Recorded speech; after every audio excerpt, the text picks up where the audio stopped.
Good morning, everyone. This is Eller Thomas of Power and Success Ministries, where we help you live the life God intended in success and in power. Today, we're going to talk about reclaiming your happiness, how to live life after divorce. Join with me today that I'm happy that she's here to discuss this sensitive topic is thriving entrepreneur, top executive, author, loving mother, a powerful woman of God, and my good friend, Alexandra Smith. Alex, how are you doing this morning? I am blessed and highly favored. And how are you doing? I'm always good. Even when I'm not doing well, I'm well, right? At least I try to pretend. At least I tell myself that, right? You know, Well, uh-huh. So it's interesting, Alex. You and I are talking about a very sensitive subject today, something that you and I both know something about, and that's divorce, right? hmm There's a movie that I enjoy, and it poses the question that a lot of times we find ourselves in: why did I get married? mm. So I'm gonna pose that question to you before we get too deep into this discussion. So why did Miss Smith get married? Well, at 28 years old, I wanted to get married because I wanted to have a family. I wanted to have a partner. I wanted to have someone to share my life with. And those were the three main focus areas. I would say where I now today would get married. So after a year and a half from being divorced, I now have a different sense of purpose around why someone should get married. Mm, And particularly as a woman, I think the number one goal is to serve God through being a helpmate to your husband. I think that's the ultimate purpose of marriage as a woman. And that is a very important component of your role as a woman is to be a helpmate. And so to unpack that, I really had to do some soul searching after my divorce to understand why did I feel that I was not a helpmate, or why did I feel that the nature of the relationship in terms of how I felt that God saw marriage in terms of the man being a provider and the man and the husband being the person that sacrifices for the family and the woman being the caretaker and the helpmate. Why did that dynamic not work in my mm, marriage? And I ultimately came down to that I was acting out of order, and I'm not gonna speak to the issues of of course, my ex-husband, right. but I'll speak to my introspection about me as a woman. When I really looked at it, I was acting out of order, in that there were times when I was acting as the provider. There were times that I was acting as if I was sacrificing for the family. I was acting like the husband. And that's not how God intended marriage to be. And through me acting out of order and in a role that I should not have, it created dysfunction in our marriage. And if I'm honest with myself, we also didn't have a very strong spiritual foundation to our marriage as well. And so when we came across issues, instead of being able to get on our knees and go to God and pray through those issues and work through those issues from a spiritual standpoint, we tried to work through them from an intellectual standpoint. And that just didn't help us come to a really strong place of resolution. And so over the years, there was resentment, et cetera, that built up. So at the core of it, I think a successful marriage and why people should get married is that they want to fulfill God's vision for their life, Mm, and they want to fulfill God's intended purpose for marriage. And once you learn and understand what God's intended purpose for marriage is, I think that you can really have a fulfilled life, Mhm. and you can also rest assured that you are in alignment with where God wants you to be. Well, I love that answer. And you said something that was very key. You said order and alignment, right? And I will speak as a man. Scripture says a man who finds a wife finds a good thing. He never said a husband finds a wife, because there's a set of principles and a set of minds, a mindset that a man should be operating in before he should even seek a wife, right? And it's Mhm. unfortunate that as I reflect on my life, when I got married, I feel like I got married under obligation to please my former mother-in-law, because she said, you know what, look, if y'all be playing the house, y'all might as well just go ahead and get married, right? And as a man, I felt like I was not in a position to truly be married, but to satisfy someone else's caprices, even though I did love her a lot, right? She was my high school sweetheart, etc. But I think timing wasn't there, or the man I perceived that I should have been to become a husband wasn't there. So in a marriage, I had a lot of unresolved issues that I brought into the marriage I wasn't aware of until the marriage presented it, right? I think Mhm. when you are married, there are some underlying issues that may or may not be exposed. And now you're trying to figure out, how do we deal with this together? And how do I separate this being your issue versus it's be about me?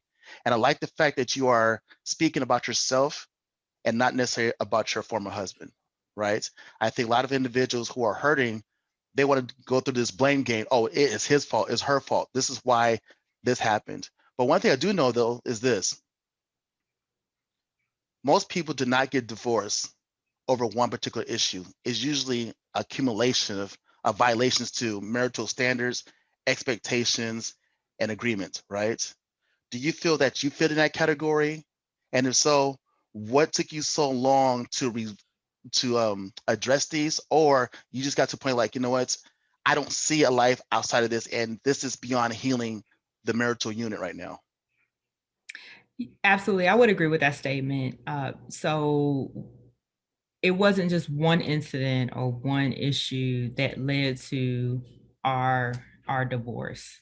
There were number of issues, and I would say accumulation of different things that happened over several years. We were married for 8 years, and I think it's fair to say that once there was a crack in the foundation of our marriage because of some issues that happened very early on in our first year of marriage, when we didn't resolve those issues, then each year after that, things just kept building on top of those Mm, cracks.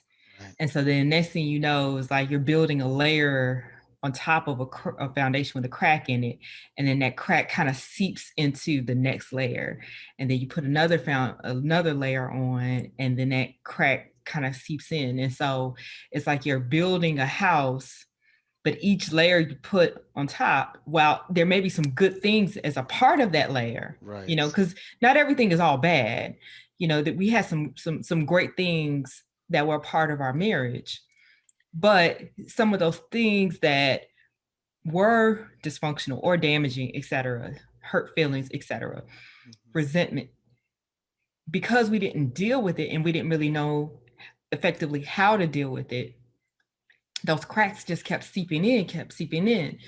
And so then it got to a place where, and I'll speak just from my Of perspective, it got course. to a point where I couldn't see a future. I couldn't see how to build more layers.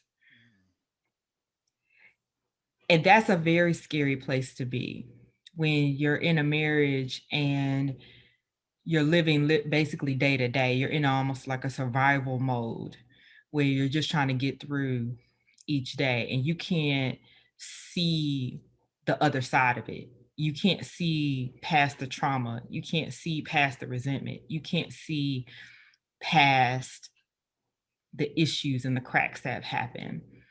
Um, and so when you get to that place, and I'll be just being honest, Mhm. depression started to set in for me because I felt like I was in something that I couldn't get out of. And I felt that I was in a relationship where I just was not able to grow, and I wasn't able to build upon it. And that was a very, very difficult place to be, because it's hard to look forward to the next thing. And it's hard, particularly when you're raising children, to try to be supportive and encouraging when you feel that there is nothing to look forward to the next day. And so honestly, that plus some other things that occurred really led to my final decision of filing for divorce, Wow. um, to be there. Wow. I appreciate that honesty. And I appreciate that honesty. And I thank you very much for sharing that with me. And it's tough, right?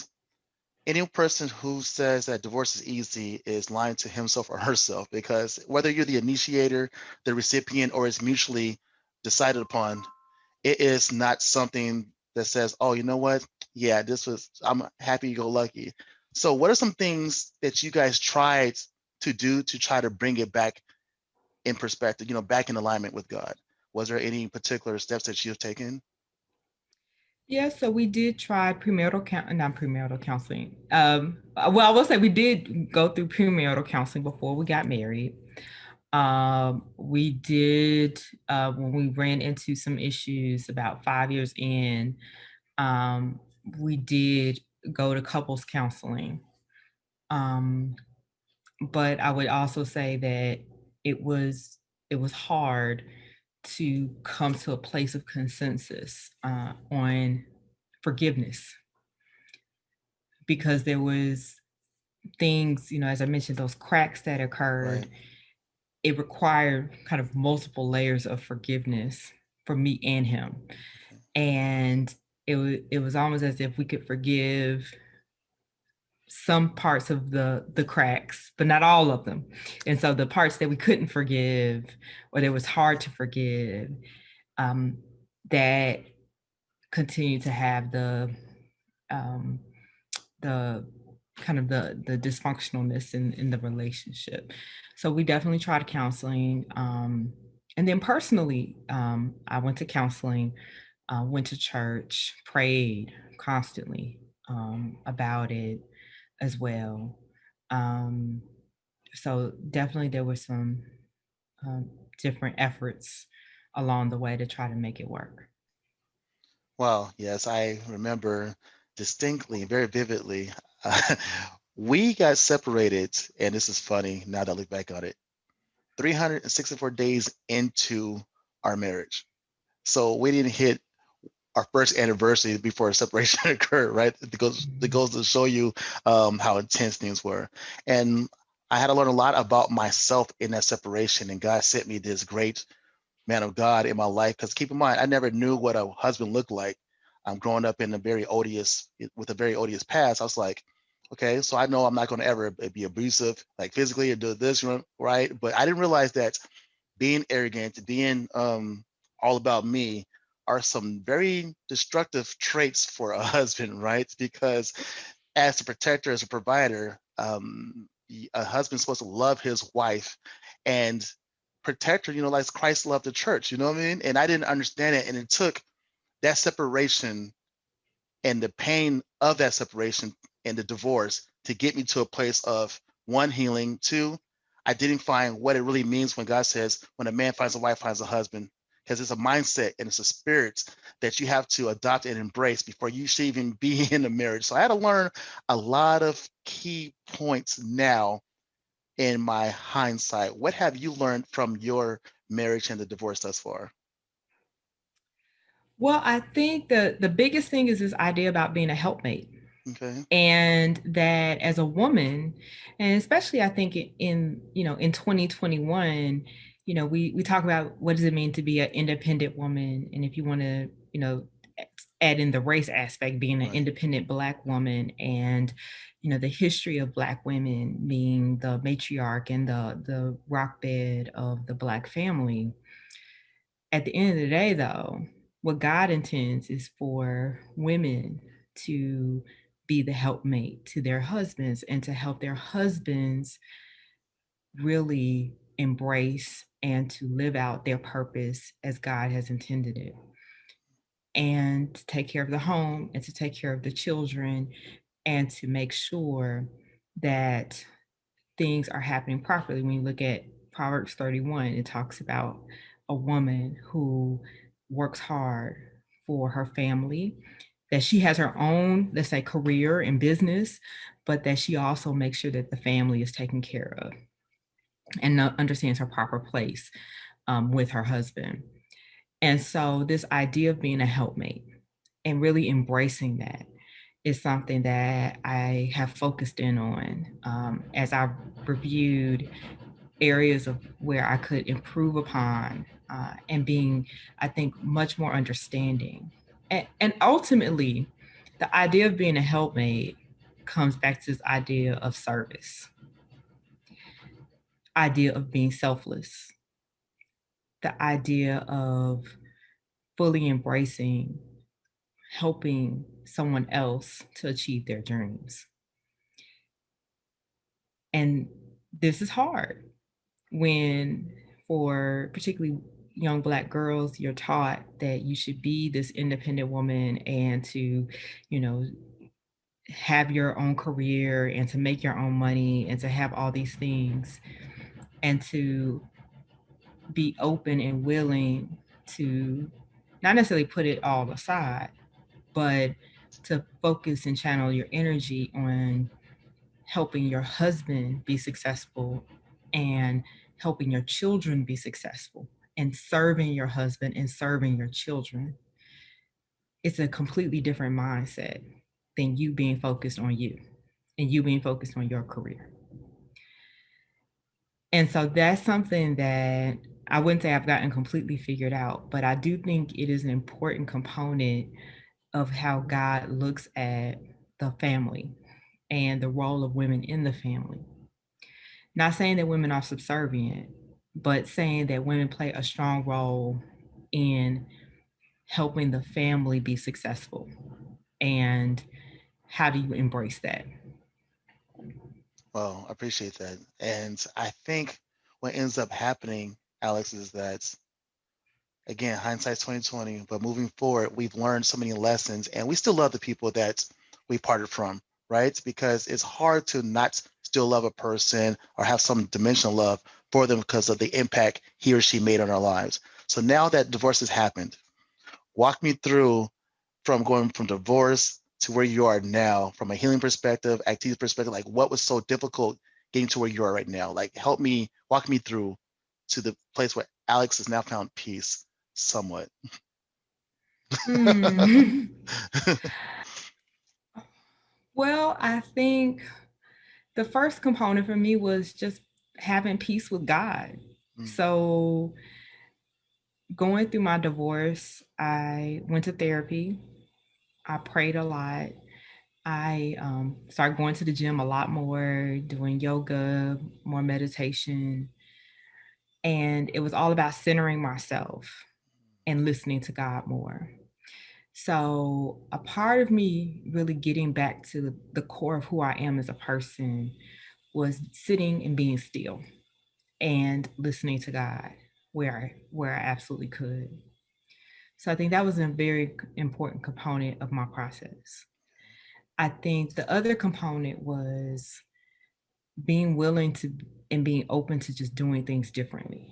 So I now am in a situation or kind of going through the transition of being married to being single. You go from situation from having two incomes to now having one, to having a household where you're taking care of two adults to only taking care of one adult, um, and making that shift. And so it took me some time to really start to hone in on, okay, what does it mean to care for me? What does it mean for me to make some adjustments for myself financially, for myself um, physically, spiritually, etc. Now that I'm in a different situation. And then it also led to this very interesting question about covering, okay.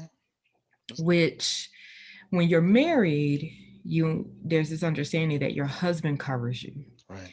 And before you get married, it's an understanding that your father covers you. But when you become divorced, who covers you? Mm. And interesting enough, I struggled with that, and because I felt vulnerable. I felt vulnerable, and there were times where I felt like there were different men in my life who were taking advantage of my situation because I was newly single and I was uncovered. Um, and so then I started to have to really go back to the word and think, okay, Jesus is going to cover me right now.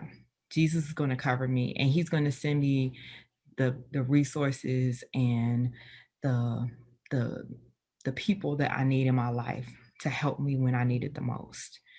And that was something I just had to continue to pray about, so that I didn't fall prey to certain situations. Because I think divorced women, more so than maybe any other group, can feel very vulnerable and can be very vulnerable, um, as they're going through that transition.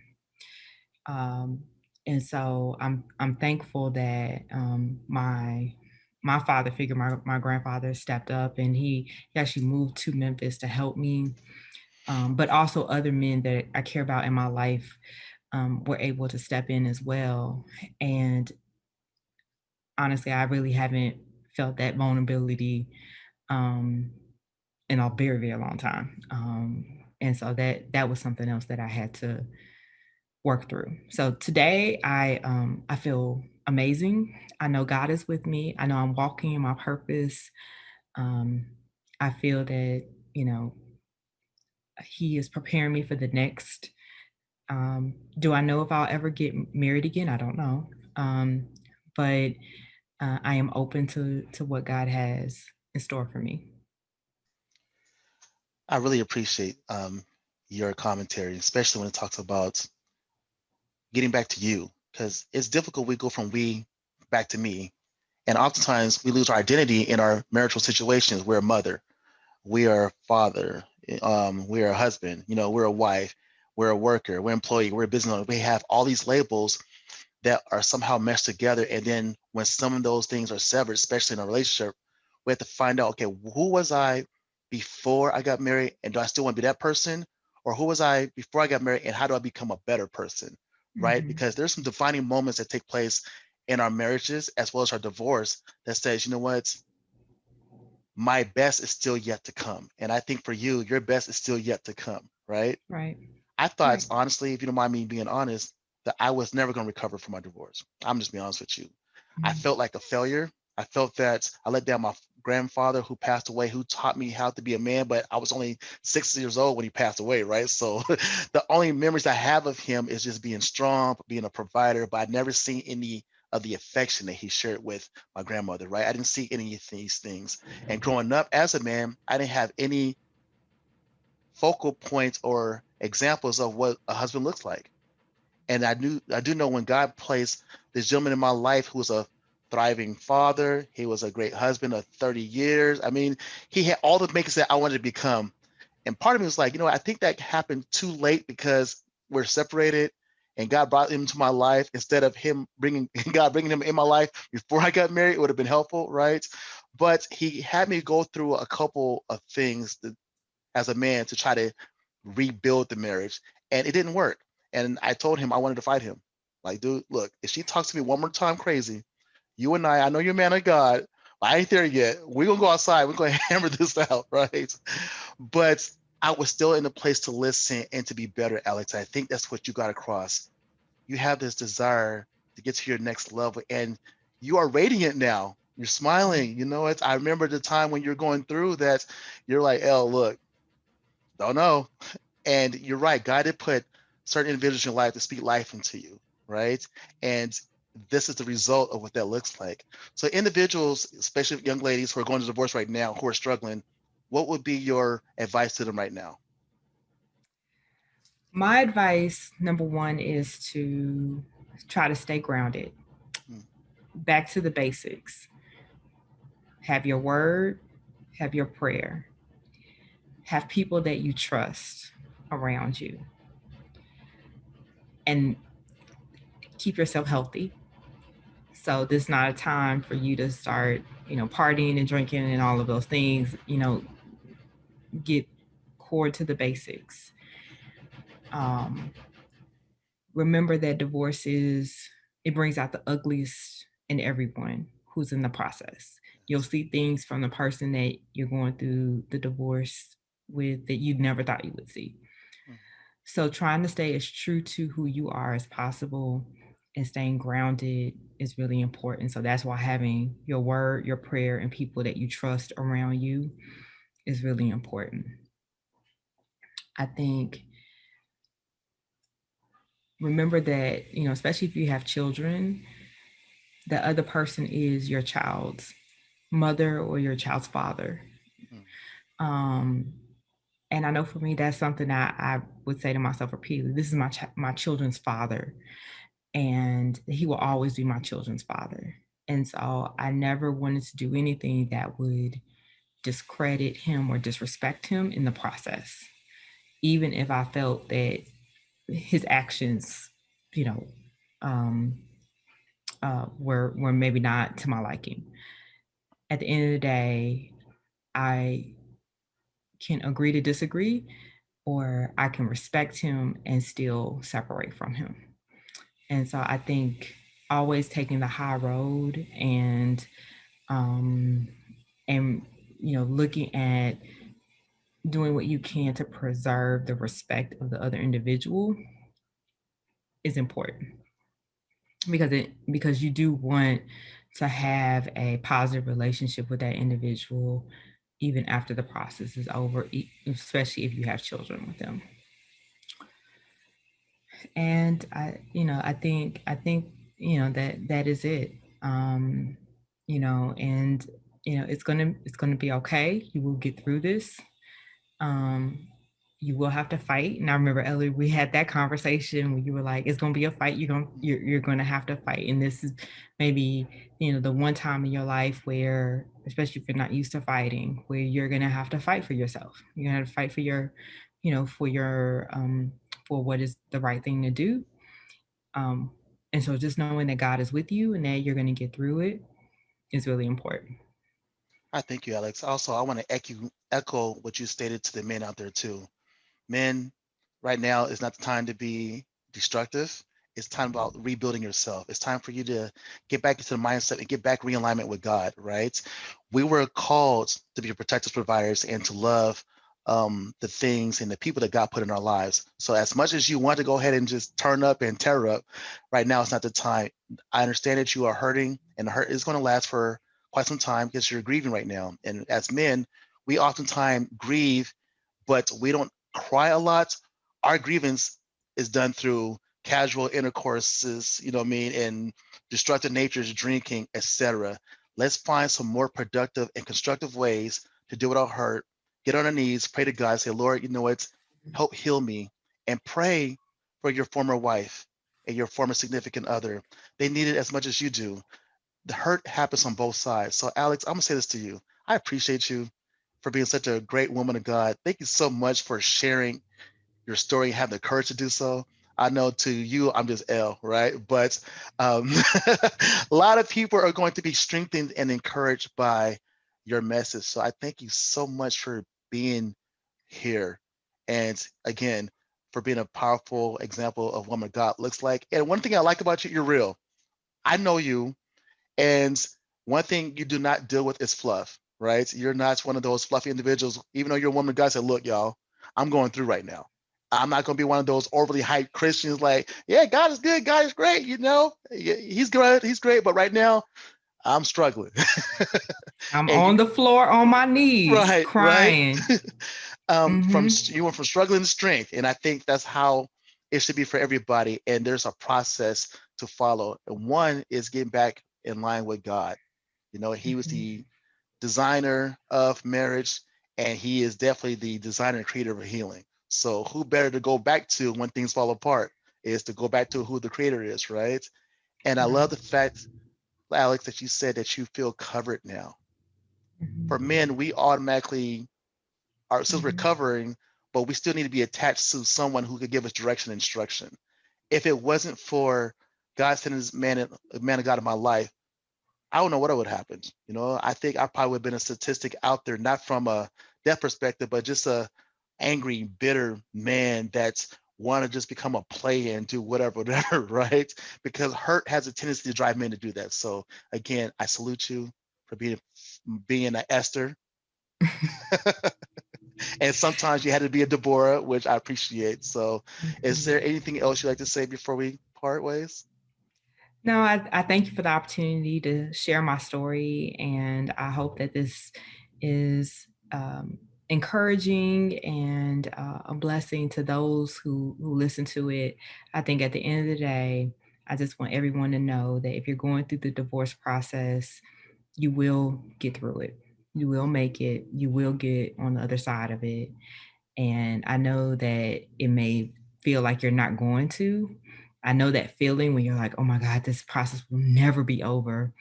I'll never forget there was one day where we were in the middle of the process and I was trying to buy a house and had to travel on business. And the the company I was getting my mortgage through needed some documents from my ex, soon to be ex husband, in order for me to buy my house. And things were really contentious at that time. And I really didn't want to have to go back to him to get his signature on these documents. And I just broke down in the middle of the airport bathroom and just started crying because I just was like, this process is so hard and I don't want to do this anymore. And I just literally just fell to my knees in the bathroom of the airport. And this woman out of nowhere just came to me and she was like, it's gonna be okay. She was like, I got a divorce. I'm now remarried. And she actually showed me she was there with her baby. And she was like, it's gonna be okay. You're gonna make it through. Today is a tough day, but there there are going to be better days after this. And so I just want to encourage anyone, whatever you're going through, you're going to make it through, and there are going to be better days after this. And men, that goes for you as well. I remember, Alex, having to give up my home in the divorce, and I was so angry. And now here I am. God has blessed me with a better home, right? And a different wife. I'm gonna say a better woman, but a different wife. That's probably because now I'm a different man, right? So we've been married for 8 years now, got one son, and you know what? God has blessed us. So the path to healing, to being happier and reclaiming your happiness is a road. But you and I both are making it, and God continues to work on it. So, sis, love you. I thank you so much. You have a beautiful day, and you continue on in the strength and the authority of God. Thank you. You too. I hope everyone has had the opportunity to start thinking about their life and what that means as they move forwards after the divorce. We're blessed to have Alexandria Smith here, and I really hope that God takes you by the hand, heal your heart, help you achieve the vision, the purpose that He put you on earth to achieve. The marriage is gone, and it is sometimes hard to accept that, but your life is not over. In some instances, your life is just beginning. So, with that being said, thank you so much for being who you are. Thank you for taking the courage and the steps necessary to move towards your destiny. Say a prayer for that person that you're no longer with. Say a prayer for yourself. And again, this is Eller Thomas with Power and Success Ministries, where we help you live the life that God intended. Have a blessed day and take care.